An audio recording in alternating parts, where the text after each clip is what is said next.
warahmatullahi wabarakatuh.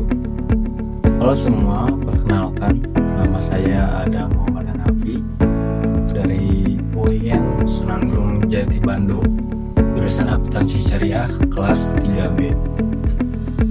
Pada video kali ini saya akan membahas analisis ekonomi makro Islam terkait utang pemerintah dalam pembangunan ibu kota Nusantara atau kita biasa singkat IKN.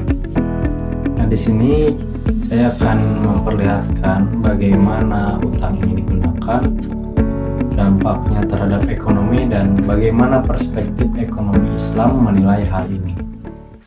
Pembangunan IKN adalah proyek strategis nasional yang tujuan utamanya adalah memindahkan pusat pemerintahan, menciptakan pusat pertumbuhan ekonomi baru, dan mendorong pemerataan pembangunan di luar Pulau Jawa. Nah, untuk membiayai pembangunan sebesar ini, tentunya pemerintah tidak hanya mengandalkan dari APBN, tetapi juga bisa memanfaatkan dari utang, lalu kerjasama bersama pemerintah hingga swasta, dan juga dari investasi. Nah, hal ini penting untuk dianalisis dari perspektif ekonomi Islam, karena Islam menekankan keadilan, transparansi, dan kemaslahatan umat dalam setiap kebijakan ekonomi. Pembangunan IKN membutuhkan dana sekitar 466 triliun. Nah, dari jumlah ini sekitar 89,4 triliun berasal dari APBN, 253,4 triliun dipenuhi melalui kerjasama pemerintah antara badan usaha, lalu sisanya sekitar 123,2 triliun itu berasal dari investasi swasta dan publik lainnya. Itu menurut sumber yang saya dapatkan di internet. Nah, untuk tahun 2024, realisasi pembangunan dari APBN sudah mencapai 43,4 triliun. Nah, sedangkan anggaran periode 2025 sampai 2029 itu disetujui sebesar 48,8 triliun. Untuk tahun 2026, alokasi awalnya itu adalah 6,26 triliun. Namun kebutuhan aktual diperkirakan 17,8 triliun setelah penyesuaian. Nah, setelah itu kontribusi swasta melalui skema public-private partnership mencapai lebih dari 225 triliun. Ini menunjukkan bahwa pembangunan IKN tidak hanya bergantung pada utang pemerintah. Secara ekonomi makro, utang dapat mempercepat pembangunan melalui efek multiplier. Contohnya, yang pertama menciptakan lapangan kerja, meningkatkan pendapatan masyarakat, dan mendorong pertumbuhan sektor konstruksi serta sektor pendukung lainnya.